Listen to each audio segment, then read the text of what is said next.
Alright y'all, I just pulled up to TCH Dallas, my home poker room here in Texas. I'm here to play the $500 50K guaranteed tournament, and then after, depending on how it goes, gonna play some cash. So anyway, excited to get in there and play some poker. I'll see you inside. I have a very interesting vlog for you guys today, a very different one, and something happened today that has never happened to me before. So I'm curious to see what you guys think about how I handled this situation, and I also hope you're able to learn something from it. So I arrived at TCH to play the $500 50K guarantee tournament. If you live in the Dallas area, this tournament is once a month and it's a must play. The structure is great. There was over $20,000 up top in this one-day tournament. You guys can't miss it.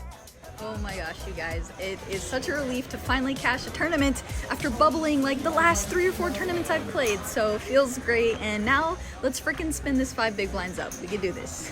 And long story short, I laddered my way up to profiting $660 in the tournament, so now it was time to play some cash. They had just started a new table, so I'm hopping in the $1,000 max buy-in game.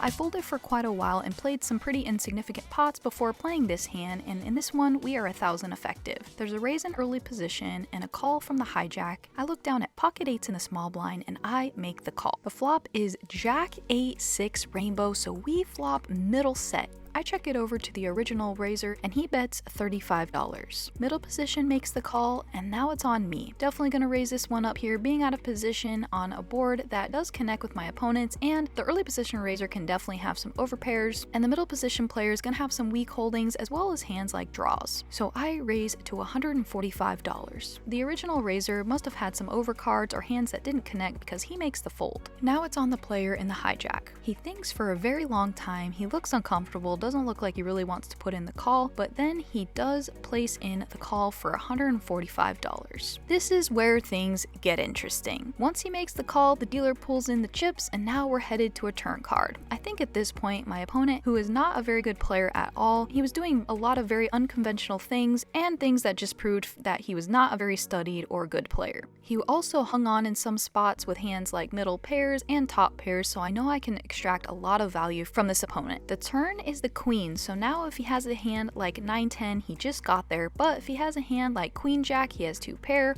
or if he has a hand like ace jack, I know the type of player he is, he's still gonna continue. So as I'm thinking about what I want to bet, I see my opponent check out of position. You can see it right here. He was a little bit older of a gentleman, and because he wasn't a very good poker player, he also can just be making a mistake. I wanted to give him the benefit of the doubt at the time that he was just making a silly mistake checking out of turn. I still also have a very strong hand that I can extract value from. I didn't want his check out of position to deter me from what I was doing, so I decided to put out a smallish bet of $125 and see what my opponent does. I figured if he was trying to angle me, he would now raise, and my hand is strong enough where I can definitely call a raise. But instead of raising like a normal human being, my opponent shoves for a ton of big blinds. He shoves for essentially over $800. There's no flush draws on this board, it's very dry, so my opponent has to have a very nutted hand, and the way he plays, I know at this point he probably has exactly 9-10. So obviously, after knowing now that he was angling me, here is the conversation that took place. Really messed up what you did, man. You did it on purpose, and it's really messed up. No, you know exactly what you did. You pretended to check, and then you check raised.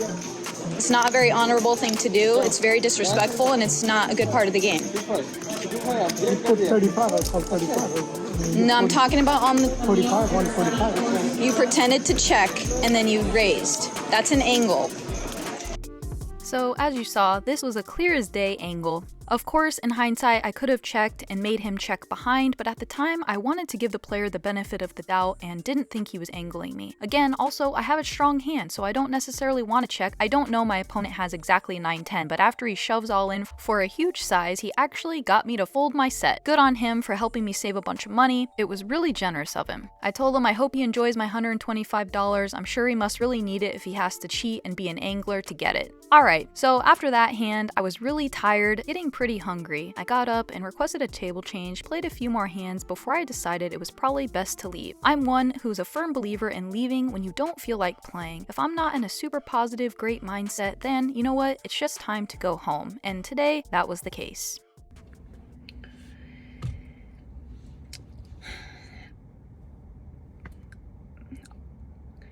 I think more than anything, it's just very disheartening for me, somebody who tries to live their life with integrity and good character and live my life as honest as possible, that there's people out there that feel the need to lie, cheat, steal to get by in life and to get an angle on somebody. And what happened today is just, it's just disheartening. He was even pretending to not understand what I was telling him when he knows what he did was so wrong.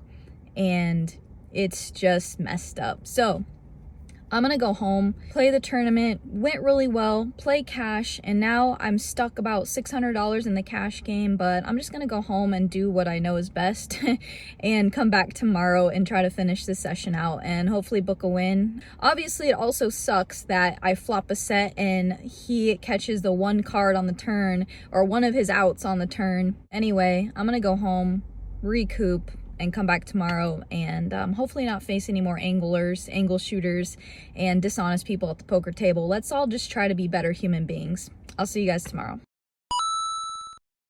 Okay, so what happened yesterday was very unfortunate. I truly hope that as a poker community we can be better, and I'm glad I was able to call him out on it, not let him think he gets away with it, and you know, just keep moving forward. It's poker, things like that happen. There's gonna be those types of people in the game, so it's important to just kind of let it go. I was feeling tired and hungry anyway yesterday, so I thought it was best to just go home and reset. So today, I'm gonna play the 1-2 or the 2-5. So let's get in there and get some good hands for the vlog. Alright, so it's the next day, we're rejuvenated, feeling great. There was a long wait because it's New Year's, so we're gonna jump in the first thing available, and in this case, it was the 1-2 $500 max buy-in, which is a great structure for this 1-2 no limit game. One of the first hands I'm dealt, I look down at black sevens in early position and I raised to $15. Two players to my left call, so we're going 3 ways to a flop of 7-8-3, but it is all diamonds. We're gonna be betting the top of our range hands on this board. It's a monotone board, it's a scary texture for most players, but we do have a set. We can get called by the ace of diamonds, king of diamonds, and if someone has a flush, and if the turn comes, for example, another black 8, and then we just get to stack them. So I'm not gonna slow down, we're gonna bet $15. Unfortunately, my opponents didn't have much at all. They fold, but good news is we take down our very first pot.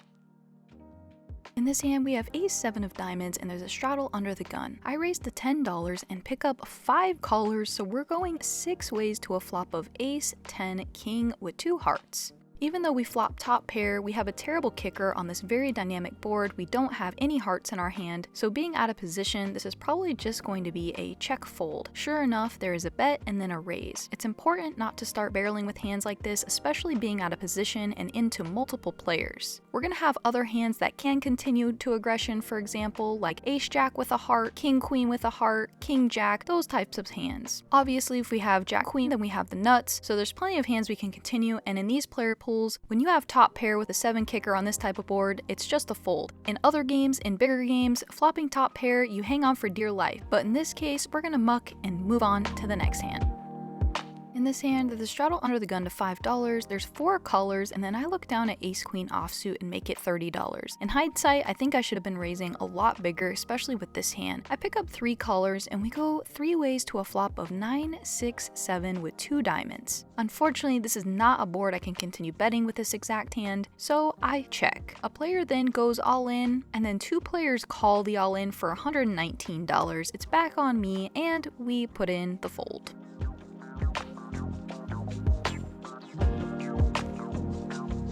In this hand, there's an under the gun straddle to $5, 3 callers, and then I look down at 6, 7 hearts in the big blind. I complete, the straddler checks his option, so now we're going 5 ways to a flop of 10, 8, 5 with 1 heart. So we flop ourselves an open ender and a backdoor heart draw. The flop checks around, the turn is the 4 of diamonds, so now we bink the straight on the turn. I lead out for $15. Only a player in the hijack calls, and he only has about $40 behind. The river is the 9 of diamonds. There's literally no other option here except to go all in and effectively put my opponent to the test. We have to hope that our opponent somehow has some type of 2-pair hand, maybe a 10x combination, but unfortunately he folds for his remaining $40, but we do take down the pot.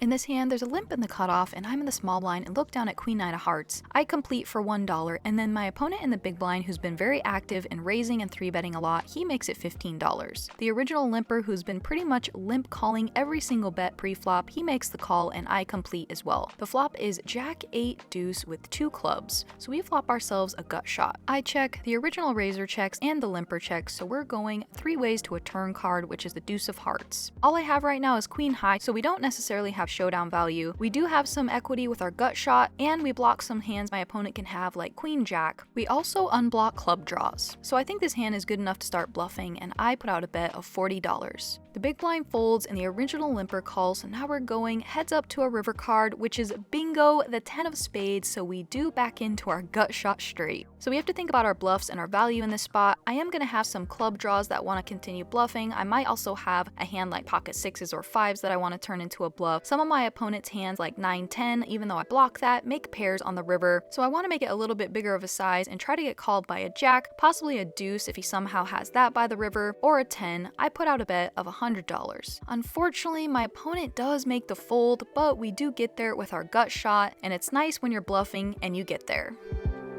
So it's time for a no limit double board bomb pot, and in this one, I flop a set of 3s, river a full house, and chop it up with another opponent, and luckily for us, there's a little bit extra dead money in there from other players, so I do pick up a little bit of a profit on this one. So pretty much every hand I've played so far has at least included Mr. Limper to our right. He's a super nice guy, and the whole table was so fun to play with, but you're gonna see us battle in a couple hands back to back to back here. And in this hand, my opponent has us covered as we are about $560 effective. There's a straddle to $5, and my opponent to my right limps yet again. I look down at pocket 9s in middle position, and I raise to 20. Only he calls, so we're going heads up to a flop of 10-9-3 rainbow, and we flop ourselves middle set. He checks, and now on this board texture, I think we can bet a little bit bigger. Hands like 7-8, Queen Jack, 8 Jack suited, etc. Even over cards like King Queen are going to call us. So I put out a nice chunky bet of $55. My opponent makes the call, and now the turn is the Queen of Spades. My opponent checks, and now this card is going to pair up some of his hands. He can even have a hand like Queen 9 that makes 2 pair, Queen 10, or we could be coolering a hand like pocket 3s, but he probably raises on the flop.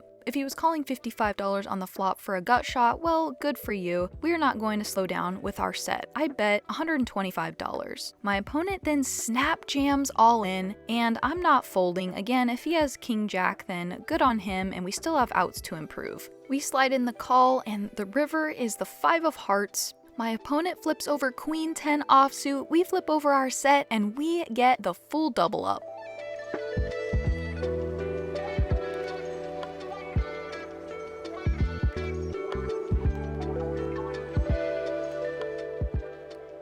We battle the same guy again in one of the very next hands we play. So in this one, he limps 2 to my right, and I am on the button with King 8 of spades. I'm gonna raise it up, I make it $15. He makes the call. The flop is King 4-10 with 1 spade, so we flop ourselves top pair. He checks, and my opponent, being pretty loose passive, he's going to show up on this flop very, very wide. He's going to have all types of hand combinations, pretty much playing any 2 cards. So I'm going to down bet, and I make it $5. He probably doesn't have much, but the beauty of a down bet is it keeps a lot of worse hands in, hands that we absolutely crush. So my opponent does flick in the call for $5. The turn is the Queen of Clubs, and now my opponent leads into me for $10. I don't think there's much to do here except call. This isn't a hand we necessarily want to raise, plus some straight draws do get there, so I put in the call and we head to the river. The river is a 7 of spades, and now my opponent checks. I really don't think my opponent has a very strong hand at all. At best, maybe some type of 10x or Queen X combination. Earlier on in my poker career, I would probably just check this one down, but there is value to be made. We have top pair, and my opponent probably does not have us beat, so therefore I put in a very small bet of $10. My opponent shrugs and tosses in the $10, and we get some extra value as he mucks and we take down the pot. In this hand, I think my play is very suspect. There's a straddle to 8 under the gun, next to act calls, and then my limper friend who I've been battling with all night, he makes the call as well. I look down at ace queen offsuit and I decide on a raise size of 55. Only my limper friend calls, so we're going heads up to a flop. The flop is king 7-9 rainbow and he checks it over to me.